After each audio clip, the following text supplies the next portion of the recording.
Hey, what's up? It's Mr. Believe. And if you're enjoying these videos, be sure to subscribe, like, comment, and share at the end of these videos so other people can enjoy these videos as well.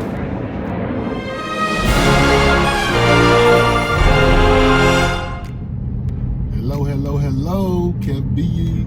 Mr. Believe is back, man. Today, we're going to do just another vlog. So today, I have been doing a lot of just work as an entrepreneur.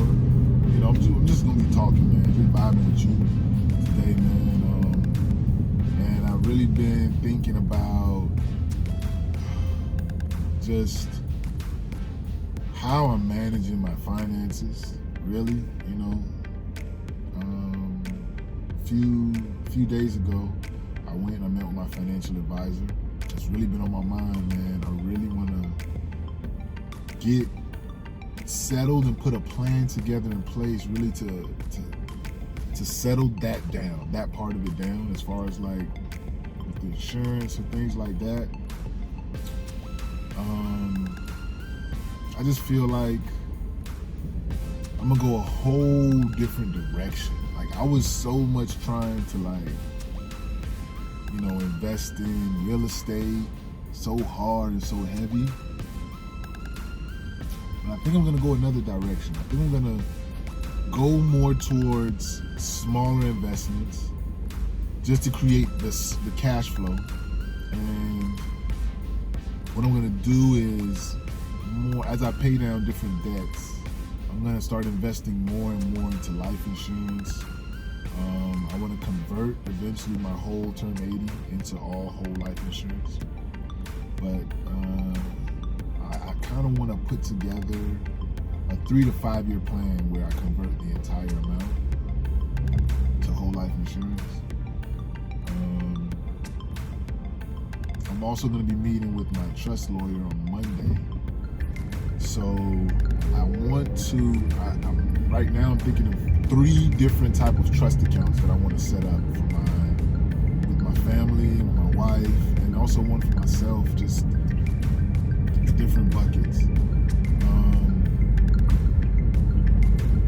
After I get all of those things in order, and then I'll be looking to invest. And that right now for me is kind of like a tough pill to swallow, man. Because every year I'm always looking for, like, okay, I want to do this, I want to do this, I want to do this. But, you know, the more I've been reading, and I'm not going to sit here and fake like I literally sit down and read a bunch of books. You know, I know right now I'm just listening to a lot of books on Audible, and I listen to a lot of podcasts. I try to keep the podcast diverse. You know, I listen to pop culture, hip-hop, politics, financial. I don't just listen to business podcasts. I do that on purpose, especially even books. I don't just listen to business books because I want to have a real well-rounded perspective on where I want to go. And since I've been doing this for about the past, I want to say almost 3 months now, listening to podcasts and audiobooks, it's really been changing the way that I look at setting up my financial future.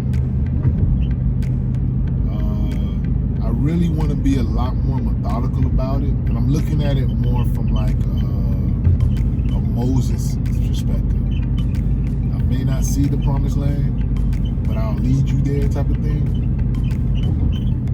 Because actually the person who's going to benefit the most from me planning long-term wise is my son.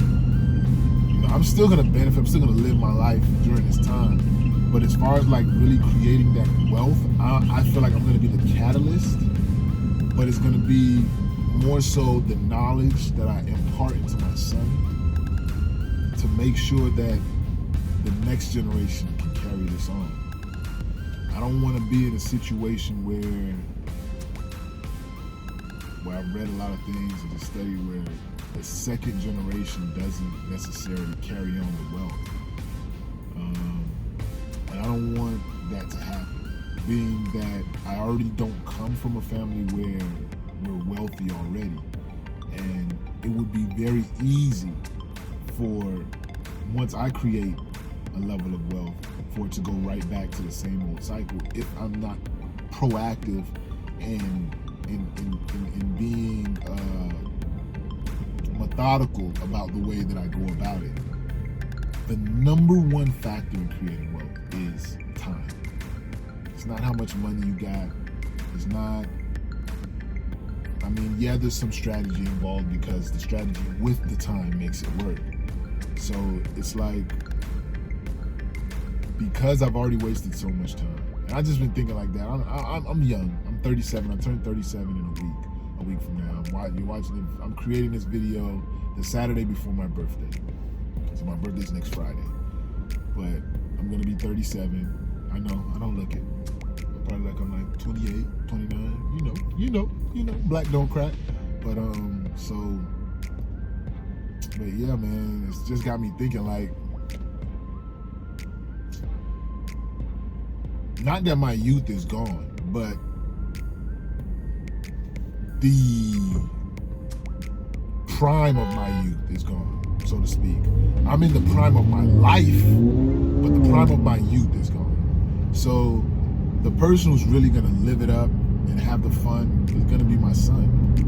And I'm just more on the wave of, I wanna make sure that he can't lose. You know what I'm saying? I wanna make sure that I set him up into a position where he can't lose. I want him to be able to live his life, make mistakes, and still be okay. I don't want him to make those mistakes like I did, and then it just end him. It's detrimental to everything. And you always got to keep starting back over, because the foundation that we had set for us wasn't the best one.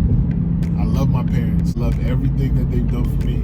I appreciate the way they raised me, because there's a lot of things that they did very well. But just like anyone who can say about their parents, they dropped the ball in a lot of different areas. A lot of them. And especially when it comes to financial education and legacy building. But that was their upbringing, so they only can do, your parents can only give you what they have. You know, so I'm not bitter or mad about it. You know, I'm not saying it to say that they sucked. No, they did an amazing job for what they had. It's just, even for them, they didn't have those teachings or upbringings for them. So it just helps, it just perpetuates this financial ignorance to an extent. And a lot of the limiting beliefs that I have about money have come from my parents, you know, and that's a tough pill to swallow, because, you know, when you see them now and they're older in age, and I still see them struggling to make ends meet sometimes, and it's like, and now that I'm learning those habits and those things, those limiting beliefs, and I see where they passed those down to me, and I see where they're still practicing some of those limiting beliefs, it sometimes becomes a little discouraging. But that's where I have to understand that I can't save or help everybody. The only person who I can save is myself. And in saving myself, I can be an example to others so that they can then save themselves. I can be the example to show people in my circle who haven't seen the wealth, education, or financial education and literacy of how to use it. I can be the example to my circle to show them how to live it out.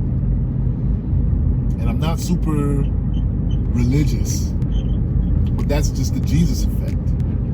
You know, every person, every human being has a Jesus journey that they're supposed to live. And from your life, others will be inspired by you. So if you come from a situation that is and you begin to realize that it wasn't best conducive for your success in the future, and now you have to unlearn and relearn new tactics. Understand that it's going to be difficult. Understand that you're going to have pushback from people who are comfortable doing it their way. And I've come to be okay with that. In the beginning, it used to frustrate me. I used to be argumentative. I used to not want to go around people because I just didn't want them to just discourage me. But the more I grew, the more I understood that they can't see my vision, and I'm not going to hold them accountable to that. I have to hold myself accountable to make sure that the vision I see, I bring it to fruition, so that then I can show them that it's possible.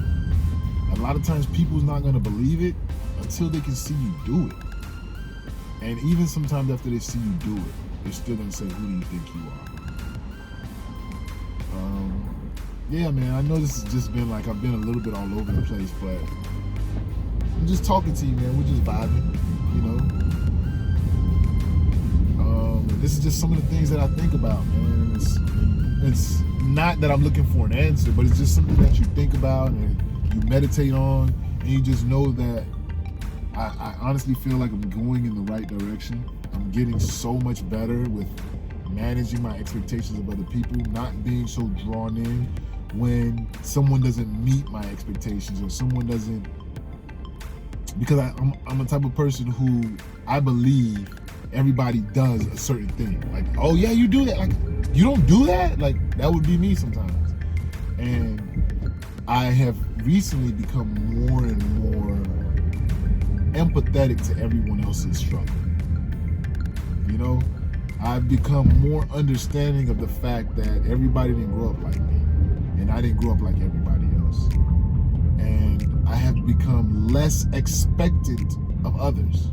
Like, I literally don't expect anything from people in my life, except if they work for me. Now, you got to meet certain expectations or you're going to get fired. Like, that's a given. Like, you're going to get fired. If you don't want to work, go work somewhere else. But I'm talking about just in people in general, in everyday life. I don't have those expectations, because when you have expectations of people, that's where you leave room to be disappointed. And I don't want to give anybody enough power over me emotionally for me to start feeling disappointed.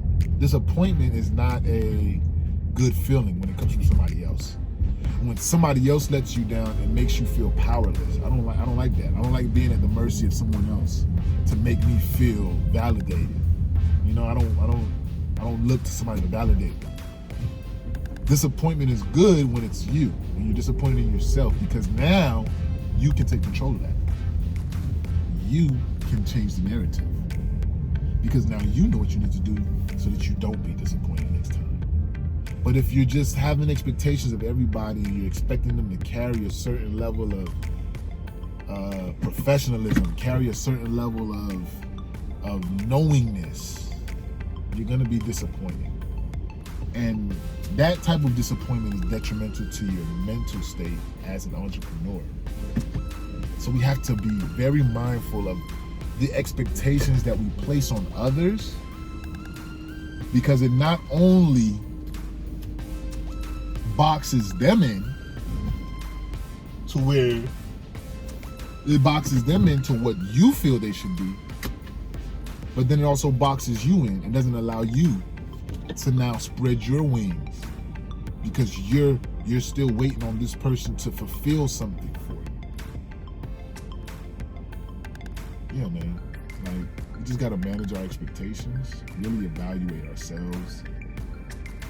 And just in every area, you know, I jumped around. I talked about just expectations of people, the finances a little bit, but this is just how, you know, I think out loud. And I'm just glad that you were here with me, man. Can't wait to bounce some more ideas off you next time, man. This is KevBiyi's vlog. I think this is my third one. So I might make a playlist of just my rants, and it just helps me to kind of organize my thoughts. So thank you for listening, and I'll catch you on the next one. Mr. Believe.